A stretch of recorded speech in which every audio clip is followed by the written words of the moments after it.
اپنے اس قول سے بیان کیا کہ سند کیا چیز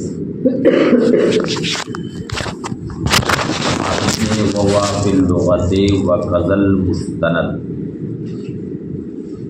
مستندت الیہ من حائط او غیرہ۔ لغت میں سند کا معنی کیا ہے، اسی طرح سے مستند کا کیا معنی ہے؟ تو فرماتے ہیں مستندتا الیہ، یعنی جس کی طرف تم ٹیک لگاؤ، جس پر تم ٹیک لگاؤ، خواہ وہ دیوار ہو او غیر ہو یا کوئی اور چیز، جس پہ ٹیک لگاؤ اسی کو مستند اور سند کہتے ہیں۔ وفی اصطلاح اہل المناظرہ، اور اہل مناظرہ کی اصطلاح میں سند کہتے ہیں ما یذکر لتقویۃ المنع، جس کا ذکر تقویت منع کے لیے،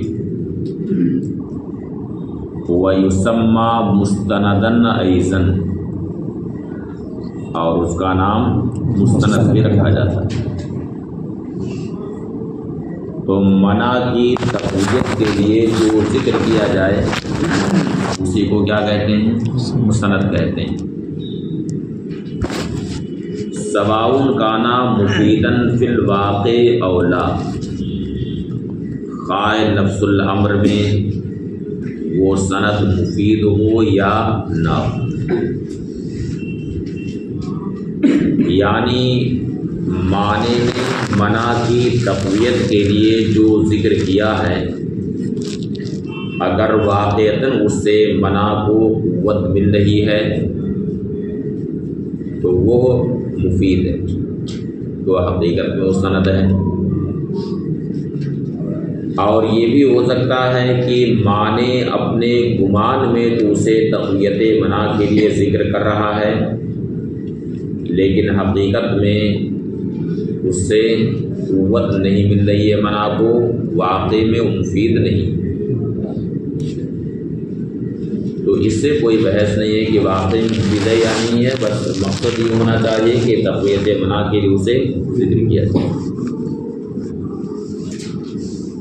سواء کان مفیدا فی الواقع او لا، خواہ واقع میں وہ مفید ہو یا نہ ہو، یعنی واقع میں اس سے منع کو قوت مل رہی ہے یا نہیں، اس سے بحث نہیں۔ وَيَنْدَرِجُ فِيهِ الصَّحِيحُ وَالْفَاسِدُ، اور اس میں صحیح اور فاسد دونوں داخل، یعنی سند صحیح ہو یا سند فاسد ہو، دونوں داخل۔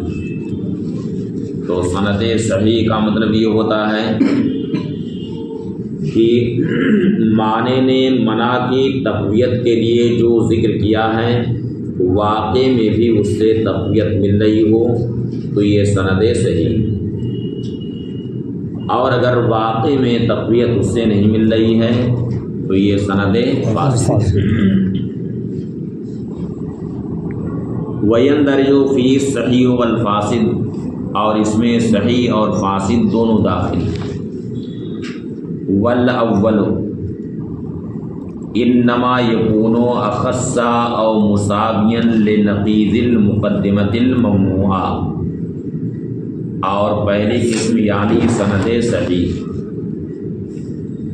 یہ مقدمہ ممنوعہ کی نقیض کے یا تو مساوی ہوتی ہے یا اس سے اخص ہوتی ہے۔ سند صحیح مقدمہ ممنوعہ کی نقیض سے اخص ہوتی ہے یا اس کے مساوی ہوتی ہے۔ مثال کے طور پہ کہا، مستدل نے دلیل پیش کی کہ العالم متغیر وکل متغیر حادث۔ اب معنی نے کہا کہ لا نسلم الصغرى، ہمیں صغرا تسلیم نہیں ہے، یعنی لا نسلم ان العالم متغیر، تو مقدمہ ممنوع کی نقیض، مقدمہ ممنوع کیا ہے؟ العالم متغیر، یعنی اس مقدمے پر منع وارد ہوئی، وہ مقدمہ ممنوع ہے، تو کیا مقدمہ ممنوع؟ العالم متغیر۔ اور اس مقدمہ ممنوع کی نقیض کیا ہے؟ کیا ہے؟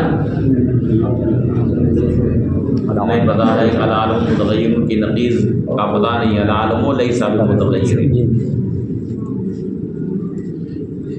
کیا ہے نقیض؟ العالم لیس بمتغیر۔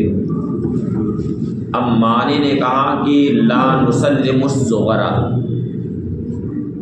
لما لا يجوز ان يكون غیر متغیر،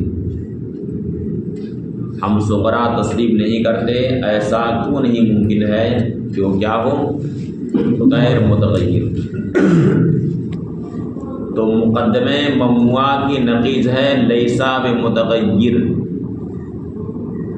اور لما لا یجوزو سے جو اس نے منع کی تقویت کے لیے پیش کیا ہے، اس میں غیر متغیرین کہا ہے، تو لیسا بمتغیر اور غیر متغیر ان دونوں کے درمیان مساوات ہے کہ نہیں؟ ہاں، جو لیسا بمتغیر ہے وہ غیر متغیر ہے، اور جو غیر متغیر ہے وہ لیسا بمتغیر ہے، دونوں میں مساوات ہے نا۔ تو سند صحیح کا مطلب یہ ہے کہ مقدمہ ممنوع کی نقیض کے مساوی ہو یا اس سے اخص،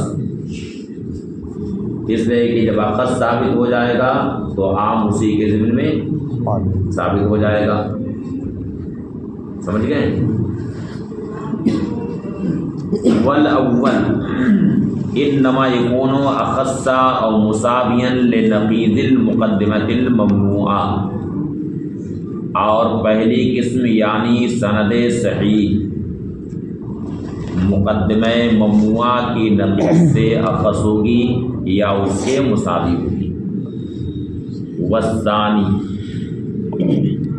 اور دوسری قسم یعنی سند فاسد انما هو العام منہ مطلقا او من وجہ، سند فاسد و مقدمہ ممنوع کی نقیض سے یا تو عام میں مطلق ہوگی یا عام من وجہ ہوگی، اس سے یا تو عام میں مطلق ہوگی یا عام من وجہ ہوگی۔ تو اب وہ سند فاصلے سے اس سے منع کو حقیقت میں کوئی تقویت نہیں ملتی، کیونکہ عام اگر ثابت ہو گیا تو اس سے یہ لازم نہیں آتا ہے کہ خاص صادق ہے، کوئی ضروری حیوان صادق آ رہا ہے تو کوئی ضروری ہے کہ انسان وہاں پہ صادق آئے۔ والثانی، اور دوسری قسم یہ مقدمہ ممنوع کی نقیض سے عام میں مطلق ہوتی ہے یا عام من وجہ ہوتی۔ وقیل،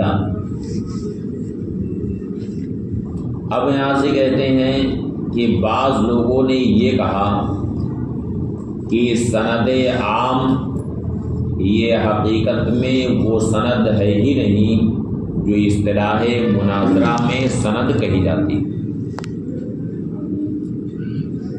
اس وجہ سے کہ جب اس سے منع کو تقویت ہی نہیں ملتی ہے تو حقیقت میں وہ سند ہے ہی نہیں جو اصطلاح مناظرہ میں سند کہی جاتی۔ وقیلہ، اور کہا گیا ہے کہ سند عام یہ وہ سند ہے ہی نہیں جو اصطلاح مناظرہ میں سند کہی جاتی ہے۔ ولہٰذا یقولون فی، یہی وجہ ہے کہ اس کے بارے میں یہ کہتے ہیں اہل مناظرہ کہ یہ سندیت کے قابل نہیں، یہ سندیت کے قابل نہیں۔ وفی، مگر اس میں کلام وہ یہ ہے کہ اہل مناظرہ جو یہ کہتے ہیں کہ یہ سند ہونے کے قابل نہیں، اس کا مطلب یہ ہے کہ آپ نے تقویت منع کے لیے جو ذکر کیا ہے اس سے منع کو تقویت نہیں مل رہی،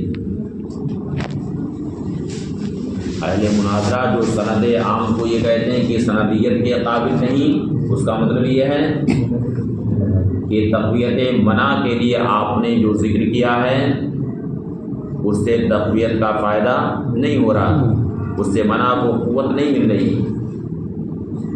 یہ مطلب ان کا نہیں ہے کہ سرے سے وہ سند ہے ہی نہیں، سمجھ گئے؟ سند ہے وہ بھی، یہ الگ بات ہے کہ اس سے منع کو تقویت نہیں مل رہی ہے، اس سے فائدہ نہیں ہو رہا ہے تقویت۔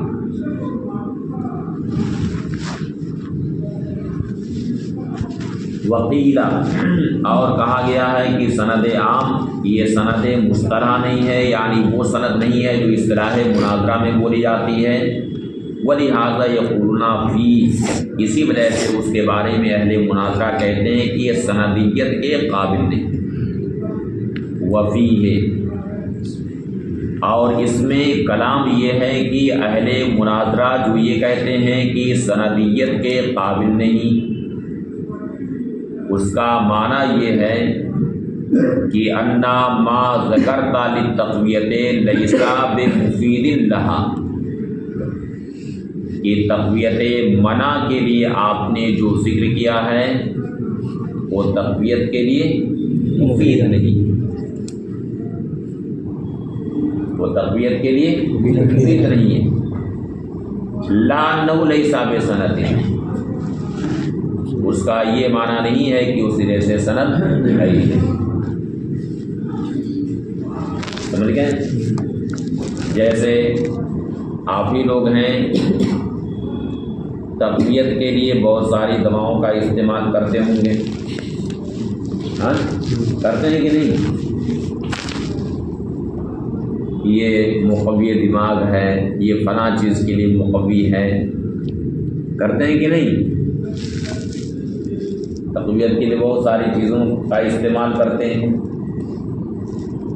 تو اگر واقعتاً تقویت مل رہی ہے، اس سے آپ کو توانائی مل رہی ہے، تو اس کا مطلب ہے کہ وہ دوا صحیح ہے، اور اگر اس سے توانائی نہیں مل رہی ہے تو اس کا مطلب ہے کہ وہ دوا کیا ہے؟ فاسد۔ اگر اس سے قوت نہیں مل رہی ہے، توانائی نہیں مل رہی ہے، تو وہ دوا صحیح کہلائے گی؟ فاسد کہلائے گی، گویا کہ وہ دوا ہے ہی نہیں، بلکہ وہ کچھ اور ہے، وہ دا ہے۔ تو معنی نے جس کو ذکر کیا ہے منع کی تقویت کے لیے، اگر اس سے قوت مل رہی ہے تو سند صحیح ہے، اور اگر قوت نہیں مل رہی ہے تو سند فاسد۔ ثم لما فرغ من بیان نقض التفصیل الذی هو المنع و بیان ما یذکر لتقویتہ، پھر جب مصنف نقض تفصیلی جسے منع کہتے ہیں اس کے بیان سے فارغ ہوئے، اور اس کے بیان سے فارغ ہوئے جس کا ذکر منع کی تقویت کے لیے ہوتا ہے۔ ارادہ ان یبین النقض الاجمالی، تو مصنف نے چاہا کہ نقض اجمالی کو بیان کرے، فقال، تو مصنف نے نقض اجمالی کی تعریف کی، النقض وہو فی اللغت الکسر، لغت میں نقض کا معنی ہے کسر یعنی توڑنا، کیا معنی ہے؟ توڑنا۔ ینقضون عہد اللہ من بعد میثاقہ ویقطعون ما امر اللہ بہ ان یوصل،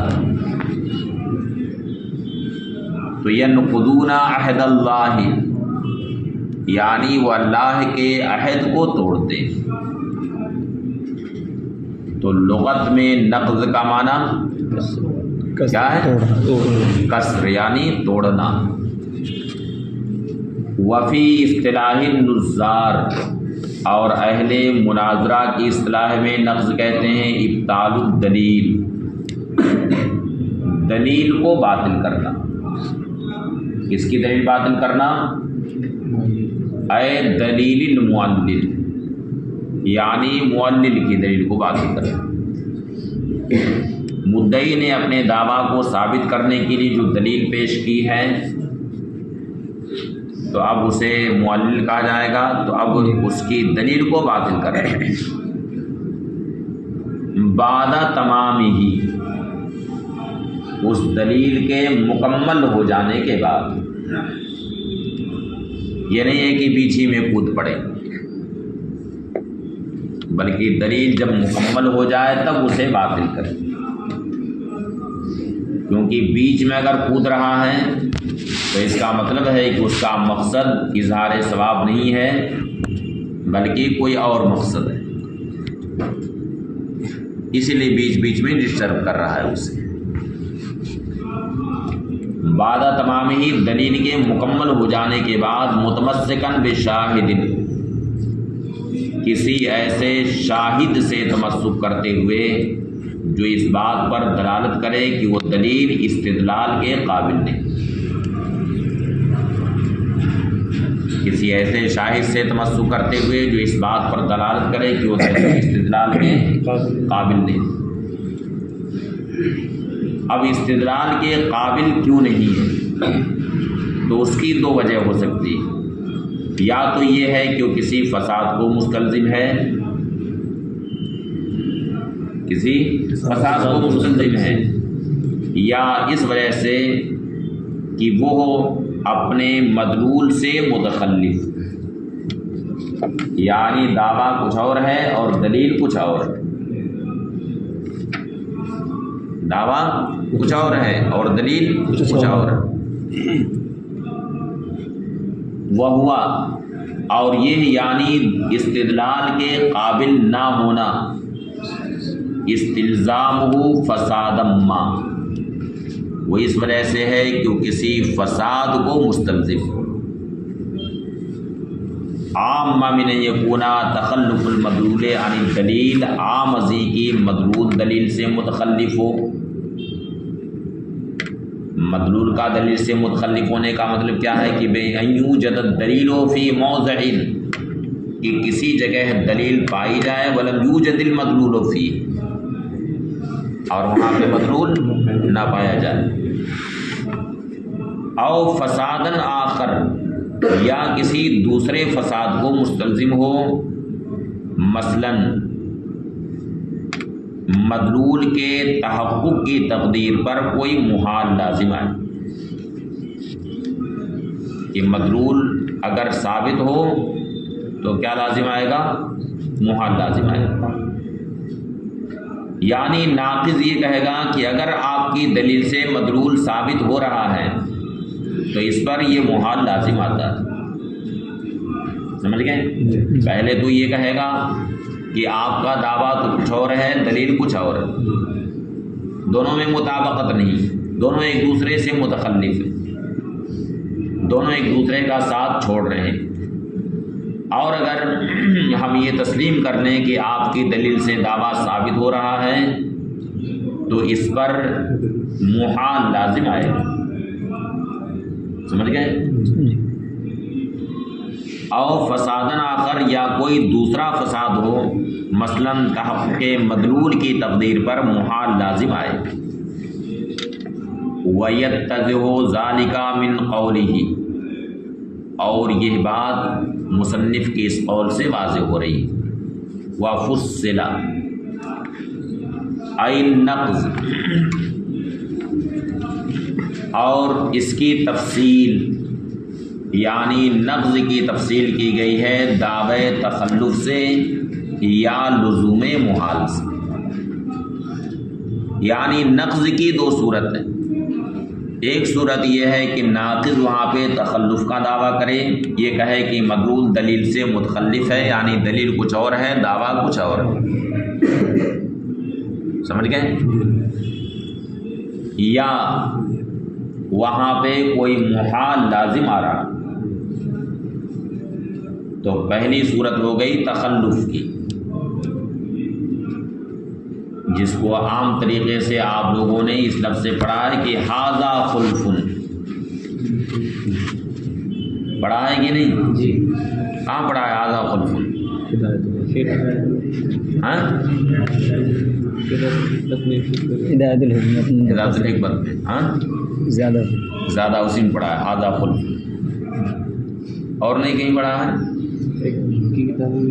کیا فقہ کی کتاب میں؟ فقہ کی کتاب میں کہاں آیا ہذا خلف؟ ایک جگہ ملا حسن نے لیا. اچھا ملا حسن نے فقہ کی فقہ میں نے نہیں گئی ہاں فقہ ہونے نہیں.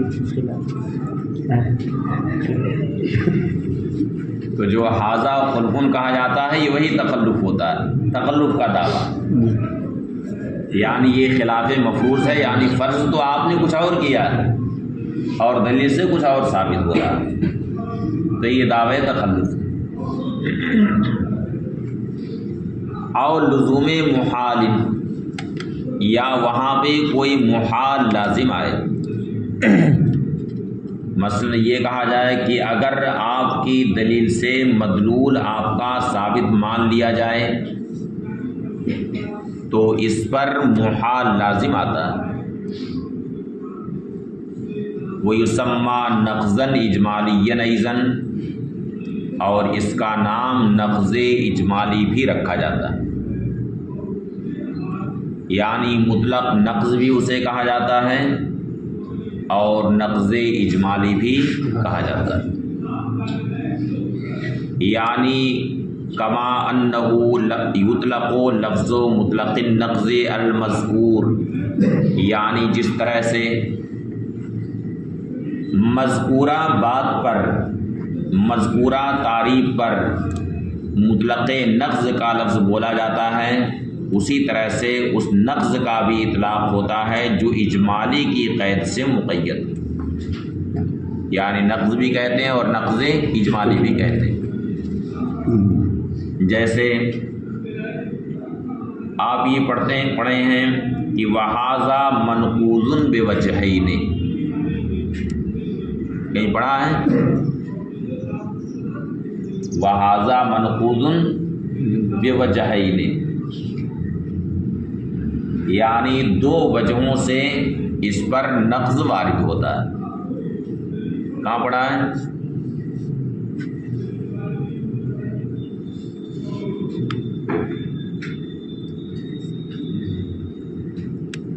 نہیں پتہ لگ رہا کہاں پڑھا ہے؟ وَهَذَا مَنْقُوضٌ بِوَجْهَيْنِ،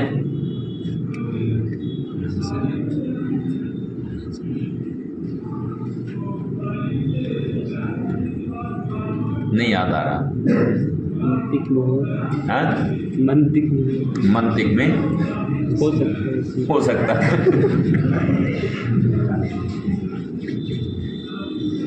قطبی تصورات میں نہیں پڑھا ہے وَهَذَا مَنْقُوضٌ بِوَجْهَيْنِ؟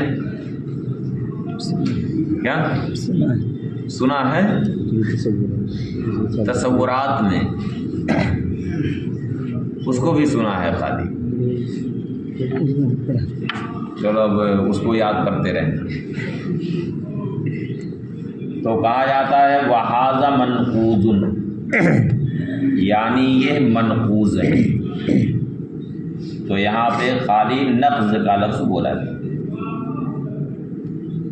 اور کبھی نقض اجمالی کہتے ہیں کہ آپ کی اس دلیل پر نقض اجمالی وارد ہوتا ہے.